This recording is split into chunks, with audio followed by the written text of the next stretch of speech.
Salut, c'est Trado, je suis content de vous retrouver pour la mise à jour de l'analyse technique du CAC 40. Comme vous pouvez le voir, le rebond a eu lieu sur la zone des 66, 64, 66, 41. Bon, pour l'instant, rien n'est joué, mais il est vrai que, et on le verra dans une minute, hein, la forme caractéristique de cette bougie de rebond est assez intéressante. Pour l'instant, encore une fois, ce niveau des 66, 64, 66, 41 arrange tout le monde parce que je vous rappelle qu'il s'agissait du premier objectif déterminé par le biseau ici qui a été cassé. Bon, je la refais rapidement. Lorsque l'on casse un biseau par le bas, généralement, on va chercher les points auxquels on a raccroché le biseau. Le premier objectif a été touché. Le deuxième serait d'aller chercher celui-là. Pourquoi pas, mais il est rallié moins souvent que le premier, naturellement. Et statistiquement, c'est pas véritablement en votre faveur. Par contre, ce premier objectif a été touché. Tout comme a été touché le premier objectif de la vague de Wolf, qui est en fait exactement le même, hein, puisque l'objectif numéro 2 est d'aller chercher un point de contact avec cette demi-droite. Je le fais rapidement parce que vous avez déjà eu ça toute la semaine, je ne vais pas vous le resservir ce week-end. Et le premier objectif était d'aller chercher ce niveau-là, il a été rallié déjà depuis 2 séances. Hein. Donc ça arrange tout le monde parce que maintenant un rebond est possible. Alors il faut vraiment se méfier de cette zone grise. Je vous la remonte rapidement en données hebdomadaires. Hein. C'est une zone de support, enfin de résistance importante. C'est une zone sur laquelle il y a beaucoup d'entrées de spéculateurs à la baisse qui ont mis, je le répète, un stop de protection sans doute au-dessus de cette zone. Le jeu pour les haussiers sera de partir à la chasse à ces stops et j'en ai déjà également beaucoup parlé donc je fais vite. Pour essayer, une fois que les vendeurs auront été obligés de sortir de leur position poussée par les haussiers, et bien d'accélérer encore la hausse hein, à mesure que les vendeurs à découvert sont obligés d'acheter leur position, participant donc hein, à la possible cassure de cette résistance. Bon, j'y reviendrai plus tard. Ce qui m'intéresse, c'est de vous montrer ce chandelier très caractéristique que l'on appelle pin bar. Pin, si vous parlez pas en anglais, hein, ça veut dire épingle. Et l'idée, c'est que vous avez une grande mèche basse et puis un petit corps plutôt là-haut. Alors là, je caricature, mais moi, je vous propose d'utiliser cette règle qui n'est pas une vraie règle, mais qui est une règle d'usage, on va dire, pour repérer les pin bars. En tout cas, moi, j'aime bien que tout le corps soit au-dessus des 38, enfin qu'il soit compris dans les 38,2% de la bougie. Bon, trêve de blabla, regardez un petit peu. Vous prenez une bougie, vous mettez les fibos dessus, sur toute la bougie, ok. Et moi j'aime bien que mèche haute ou pas mèche haute, le corps soit au-dessus des 38,2%. Là c'est même encore mieux puisqu'il est au-dessus des 23,6%, mais je considère qu'au-dessus des 38,2%, eh bien ça correspond à un pin bar. Je le répète, c'est mieux si on est au-dessus des 23,6% comme c'est le cas ici. Et on va regarder, ça sera l'objet du test du jour, on va backtester si on peut gagner de l'argent avec une stratégie qui consiste à acheter à ce moment-là et à viser donc différents objectifs vers le haut. Alors je vous montre un exemple qui a bien fonctionné. Bon, celui-là ça ira. Regardez, là j'ai mis 2 pouces verts et 1 pouce rouge sur ce pin bar là. Pourquoi ? Parce que, comme vous pouvez le voir, si on prend, bon c'est assez visible mais je vais le faire quand même pour l'exemple, si on prend toute la hauteur de la bougie, on voit bien que le corps est effectivement, qu'importe la couleur, hein, le corps est bien au-dessus des 38,2% de la bougie. Okay, et si on était rentré à la clôture de la bougie et qu'on met un stop de protection sous la bougie à 0,55 ici, on voit qu'on a eu une clôture au-dessus. Et puis on a même fait au mieux 0,72, 0,76. Okay, ça veut dire qu'on a fait au moins une fois la distance au stop de protection avant d'être sorti sur cette bougie, c'est dommage. C'est pour ça qu'il y a 2 pouces verts et 1 pouce rouge pour dire que 1, on a clôturé plus haut, 2, on a fait au moins la distance au stop de protection, mais on n'a pas fait 2 fois la distance au stop de protection. Okay, donc on continue, je vais vous montrer quelques... Ah voilà, celle-là elle est très belle. Voilà, vous prenez les Fibonacci, vous voyez, vous décomposez la bougie, vous voyez bien, on est bien au-dessus du niveau des 38,2% de Fibonacci. Alors, il y a 3 pouces verts, un pour signifier que l'on a clôturé plus haut que la clôture de la bougie de pin bar, 2 parce que, comme vous pouvez le constater, si on avait mis un stop de protection à 1,37, on a fait 3, 4, 5, bref, on a fait au moins 2 fois la distance au stop de protection, c'est pour ça qu'il y a 3 pouces verts. Je vais vous montrer un échec total. Là, ouais, ça n'a pas du tout fonctionné. C'était un pin bar. Alors, c'est pas toujours évident, mais je vous assure, c'est un pin bar. Et là, on n'a pas clôturé au-dessus. On n'a pas fait une fois la distance au stop de protection, ni deux fois. Et donc, c'était 3 pouces verts. Alors, des fois, il faut vraiment se méfier parce qu'on ne dirait pas que ce sont des pin bars, mais ça en sent bien. Je vais vous montrer. Je fais défiler. Voilà, ici, vous avez une séquence. Ici, on ne dirait pas. Mais c'est bien des succès. Là, si je mets les fibos sur cette bougie ici, vous voyez bien qu'on a bien clôturé au-dessus des 38,2% de Fibonacci. Si je mets un stop de protection en dessous des précédents plus bas à 1,82, on voit qu'au mieux, on a fait 2,07 avant finalement d'être déclenché. Donc, c'est bien 2 pouces verts et 1 pouce rouge. Et là, c'est pareil. On ne dirait pas comme ça, mais c'est un pin bar. Et si on met le stop à 1,65 vers le bas, on voit qu'au mieux, on a fait 2,42. Donc, on est bon, hein. Donc, c'est 2 pouces verts et 1 pouce rouge. Donc, c'est simplement des exemples que je voulais vous montrer. Et l'avantage, c'est que c'est un système, un setup qui se déclenche très souvent. Hein. Les pin bars. Donc, voilà, je vais passer et ça y est. On arrive à la fin du test. Oui, c'est bon.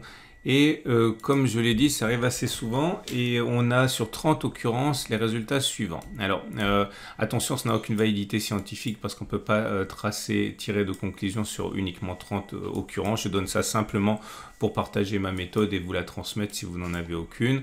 Alors, a-t-on le droit d'espérer que l'on clôture plus haut que la bougie du jour avant que d'aller plus bas? Oui, puisque dans 19 cas sur 30, ça a fonctionné, dans 11 fois, ça a échoué, mais dans 63% des cas, eh bien, on clôture au-dessus on devrait clôturer dans 6676,80. Est-ce qu'on a le droit de viser au moins 0,89 vers le haut avant d'avoir 0,89 vers le bas?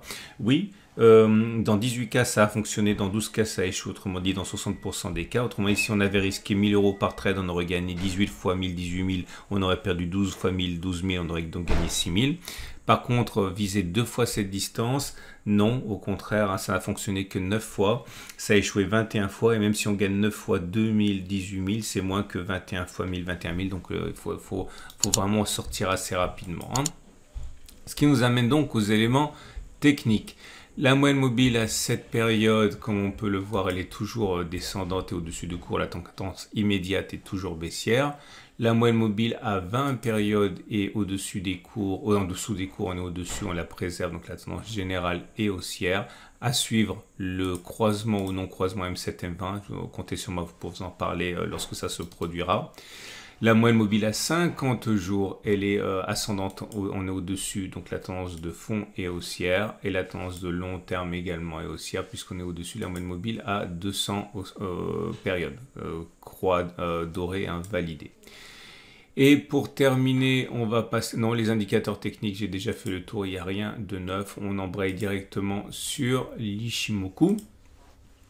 Et l'Ichimoku nous donne rien de plus. Hein. On a vu que la tendance de fond, elle est haussière parce qu'on est au-dessus du nuage qui monte. La tendance générale est haussière parce qu'on est au-dessus de la Kijun qui monte. Par contre, la tendance immédiate, elle est baissière parce qu'on est en dessous de la Tenkan qui baisse. Et avant de continuer le coup de projecteur du jour, et aujourd'hui, je voudrais vous proposer de revenir sur ce nouveau produit que nous sommes 4 à vous proposer. Alors, il s'agit d'un service particulier, hein, c'est une newsletter, la newsletter Strategies. Alors, si vous êtes des habitués de mon format et en particulier du format des podcasts, hein, vous vous souvenez sans doute du plus grand spécialiste francophone pour moi de l'Ichimoku, qui est Patrick Riguet. Vous vous souvenez également de cet immense professionnel que j'ai eu le plaisir de podcaster, Bernard Prats d'Eclos, un des plus beaux pédigrés, un ancien gérant de fonds, recruteur de traders pour institutionnels, bref. Eh bien, Bernard, Patrick et moi avons accepté la proposition de Bruno Boggiani, qui est un conseiller en investissement financier, qui a travaillé à Londres et qui maintenant travaille à Paris, et qui propose la lettre Strategies, dans laquelle, eh bien, Patrick, Bernard et moi allons vous fournir en temps réel des opportunités de trading et d'investissement. Alors à titre personnel, enfin tout le monde participe à tout, hein, mais moi je vais me concentrer sur l'accumulation rationnelle, bref, investissement plutôt de moyen long terme. Dès qu'il y aura un ETF, une action qui rentrera sur une zone d'accumulation rationnelle que je considère intéressante, eh bien vous recevrez une alerte. Patrick et Bernard seront davantage orientés sur le court et le moyen terme. L'avantage surtout, c'est que si vous vous rendez compte que pour le trading, il faut du temps, il faut même beaucoup de temps et que vous n'avez pas ce temps et que vous voulez vous concentrer sur autre chose, sachez que cette lettre vous est proposée par Bruno. Alors malheureusement, rien n'est gratuit en ce bas monde, mais lorsque vous vous abonnez, si vous désirez vous abonner à ce service, eh bien c'est un abonnement annuel, mais ça revient à quelque chose comme 120 euros par mois. Donc c'est quelque chose qui reste quand même, il me semble, hein, assez bon marché par rapport au service qui va vous être fourni, donc du swing trading, du trend following, du trading de court terme, de l'accumulation rationnelle, bref, beaucoup de choses. Je vous invite à découvrir et d'en savoir davantage sur l'article que j'ai mis sur mon blog. Il y a un lien pour y accéder directement, en cliquant dessus, vous allez y parvenir directement, vous pourrez accéder au podcast, hein, et faire connaissance avec Patrick et Bernard, vous me connaissez, vous avez la plaquette, hein, d'information, et puis c'est Bruno qui sera votre intermédiaire, donc vous pouvez communiquer directement avec lui, poser des questions, voilà, c'est terminé pour ce petit clin d'œil, et n'hésitez pas encore une fois à simplement rentrer en contact avec Bruno pour poser des questions ou télécharger la plaquette. Reste à parler des trades du jour. Alors si vous êtes haussier, vous avez compris ce que vous pouvez faire en utilisant le pin bar ici, hein, stop loss à 0,89, visez au moins 0,89, hein, enfin visez 0,89 mais pas deux fois 0,89. C'est intéressant d'ailleurs, hein, parce que ça serait compatible avec l'idée d'un rebond, mais pas d'un rebond très important, hein. Et si vous voulez spéculer à la baisse, eh bien vous êtes toujours en ligne pour spéculer avec un stop de protection large au-dessus de la zone grise ici.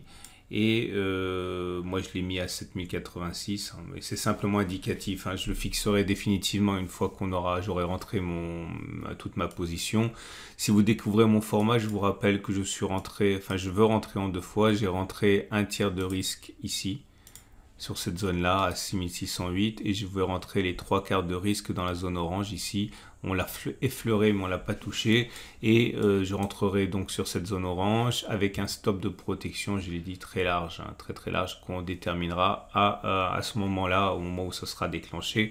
Pour l'instant je vois pas pourquoi on ne remonterait pas pour aller déclencher, comme je l'ai dit déjà 10 000 fois, les stops de protection avant éventuellement de redescendre et de repartir vers le haut, vers des nouveaux plus hauts. Bon, en tout cas, c'est mon scénario de travail.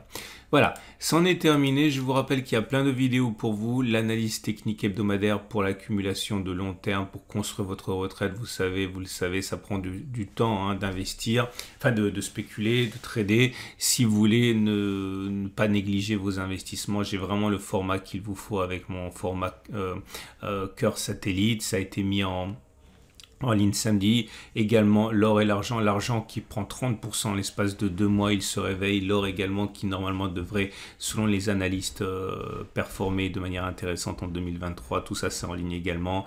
Ne loupez pas lundi matin avant l'ouverture des marchés le format accumulation rationnelle sur Bitcoin, et également la préparation de la semaine de trading.